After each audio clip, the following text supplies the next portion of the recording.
In the shadowy corners of our minds, a battle rages. It is not fought with swords or armies, but within us, against our base desires, our fleeting impulses, and the emotions that threaten to pull us off course. This battle is ancient, and though it has been fought by human philosophers, warriors, and emperors, there is wisdom to be gleaned from unexpected places, creatures who live with instinct, yet seem to embody the essence of Stoic resolve.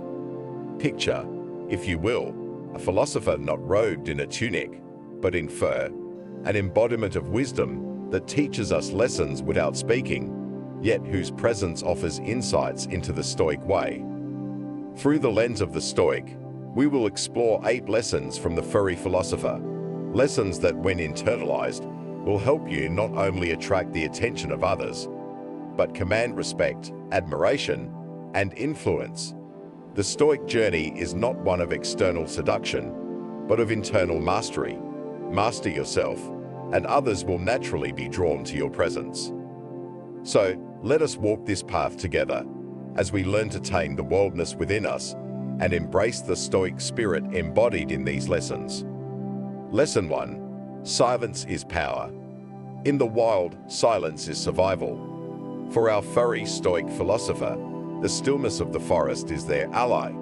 They move without sound, observing, calculating, and waiting for the right moment to act. Marcus Aurelius once wrote, "It is not death that a man should fear, but he should fear never beginning to live." But to live truly, one must learn to be silent, to observe rather than react. We often rush to speak, to defend ourselves, to justify our existence through words. But true power lies in restraint. When you refrain from immediate response, when you allow yourself the silence to observe, you gain clarity. You see things others miss, the subtleties of body language, the hesitations in speech, the emotions hidden behind a glance. And when you finally choose to speak, your words carry the weight of wisdom and foresight. Epictetus, a former slave turned philosopher, once said, "We have 2 ears and 1 mouth so that we can listen twice as much as we speak." Let us, like the furry philosopher, move in silence. In doing so, we attract the attention of those around us, not by our noise, but by our presence. Lesson 2. Endure without complaint. In the harsh world of nature, there is no room for complaints. The furry Stoic philosopher endures hunger, the biting cold, and the dangers of the wild with unwavering resilience. They do not whine or lament their circumstances. They adapt. They persist. Seneca once said, "Difficulties strengthen the mind as labor does the body." And in this lies the key to attracting others, resilience without complaint. We live in a world where people are quick to voice their grievances, to lament their misfortunes. But there is something profoundly magnetic about someone who endures hardship with silent strength. When you meet adversity with fortitude and maintain your composure, others are drawn to you. They sense your strength, your unshakable core, and they cannot help but respect you for it. As we follow the furry philosopher, we are reminded that suffering is part of life, but how we respond to that suffering is what sets us apart. If you are distressed by anything external, wrote Marcus Aurelius, the pain is not due to the thing itself, but to your estimate of it, and this you have the power to revoke at any moment. We must train ourselves to endure without complaint, for in doing so, we become a beacon of strength in a world of weakness. Lesson 3. Embrace solitude, yet stay connected. There is a delicate balance that the furry philosopher maintains. They are often alone, yet they remain deeply connected to the world around them. They walk in solitude, but they are never truly isolated. This mirrors the Stoic principle of oikeiosis, or the concept of belonging to a greater whole. We too must learn to find peace in solitude without disconnecting from the people around us. Epictetus reminds us, man is not made for himself alone. We are social creatures, and yet the Stoic does not rely on others for validation or fulfillment. Instead, we walk our path with a deep understanding that our true connection is to nature, to the universe, and to the present moment. This balance between solitude and connection makes us both self-sufficient and approachable, a paradox that draws others to us. By embracing solitude, we find inner peace. By staying connected, we maintain empathy and understanding. The attraction that follows is not rooted in a desire to be with others out of loneliness, but a genuine connection based on mutual respect and understanding. Lesson 4. Control your desires, and you control your life. The FURRY Stoic philosopher is not driven by insatiable hunger or desire. They act out of necessity, not indulgence. The Stoic belief in moderation and control over one's desires is central to mastering the self. Seneca warns us, "No man is free who is a slave to the flesh." If we are to attract others, it is not through indulgence or excess, but through the discipline of self-control. Our society often encourages the pursuit of pleasure, the endless chase for more. But the Stoic path teaches us that true freedom comes from controlling our desires, not being controlled by them. When we no longer need external validation, luxury, or excessive pleasure to feel fulfilled, we become truly independent. This independence is magnetic. People are drawn to those who are not swayed by their appetites, who stand firm in their convictions, and who maintain control over their desires. Like the FURRY philosopher, we must learn to act out of necessity, not indulgence. Only then will we attract others not through manipulation, but through authentic strength and self-possession. Lesson 5. Accept what you cannot control. The wind may blow fiercely, and the rain may pour, but our FURRY philosopher does not rage against the elements. They accept what they cannot change and adapt accordingly.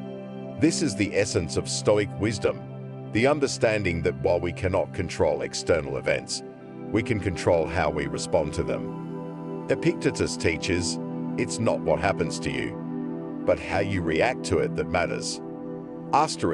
So often, we expend energy resisting the inevitable, lamenting circumstances beyond our control. But the Stoic knows that this is a waste of effort. Instead, we must focus on mastering ourselves, our reactions, our emotions, our thoughts. This acceptance of fate, what the Stoics call amor fati, is not resignation, but empowerment. By embracing what we cannot control, we free ourselves from the suffering that comes from resistance. And when we embody this calm acceptance, others are naturally drawn to us. They see in us a tranquility and poise that they themselves crave. Lesson 6. Act with purpose. The FURRY philosopher never acts without purpose. Every movement is calculated, every decision deliberate. The Stoics believe that to live well is to live with purpose. Marcus Aurelius urged us to, at dawn, when you have trouble getting out of bed, tell yourself, "I have to go to work, as a human being. What do I have to complain of, if I'm going to do what I was born for, the things I was brought into the world to do?" When we act with purpose, we inspire others. There is a quiet confidence in someone who knows their mission, who is driven by something greater than themselves. People are naturally drawn to those who have direction, who are not swayed by whims or distractions. The Stoic walks their path with purpose, and in doing so, they attract those who wish to walk beside them. Lesson 7. Do not fear rejection or loss. In the wild, the FURRY philosopher experiences loss regularly. They may lose prey, territory, or shelter, yet they do not mourn or dwell on what is gone. For the Stoic, loss is inevitable, and rejection is a part of life. Seneca wrote, "What need is there to weep over parts of life? The whole of it calls for tears." But we must not live in fear of loss, nor should we let rejection shake our sense of self. To attract others, we must first be at peace with the idea that not everyone will accept us, and not everything will go our way. This detachment from outcomes, this ability to stand firm in the face of rejection, is powerful. It shows others that our worth is not determined by external validation, but by our inner strength. The Stoic is unshaken by loss because they understand that nothing truly belongs to them. We are merely stewards of the things and people in our lives. When we embrace this mindset, we become invincible to the fear of rejection, and others are drawn to our unshakable confidence. Lesson 8. Live in harmony with nature. Finally, the furry philosopher teaches us the most fundamental Stoic lesson: harmony with nature. They do not resist the natural order. They live in accordance with it, understanding their place within the larger ecosystem. Marcus Aurelius wrote, "Nature does not make mistakes. To live well, we must align ourselves with nature, not fight against it." This means understanding that life has seasons, times of abundance and times of scarcity, moments of joy and moments of sorrow. The Stoic accepts these cycles and lives in harmony with them. When we do the same, we exude a calm confidence, a sense of belonging to the world that others find irresistible. We, as students of the Stoic path, must learn from the furry philosopher. Their wisdom, though silent, speaks to the deepest parts of our soul. Through silence, endurance, control, and acceptance, we can attract not just attention, but respect and admiration. We do not seek to manipulate or deceive, but to live authentically in accordance with Stoic principles. Remember the words of Epictetus: "Wealth consists not in having great possessions, but in having few wants." True attraction comes not from external displays, but from internal mastery. As we walk this path together, let us strive for self-control, fortitude, and the quiet strength that draws others to us, not through force, but through the irresistible power of inner peace. This is the way of the Stoic.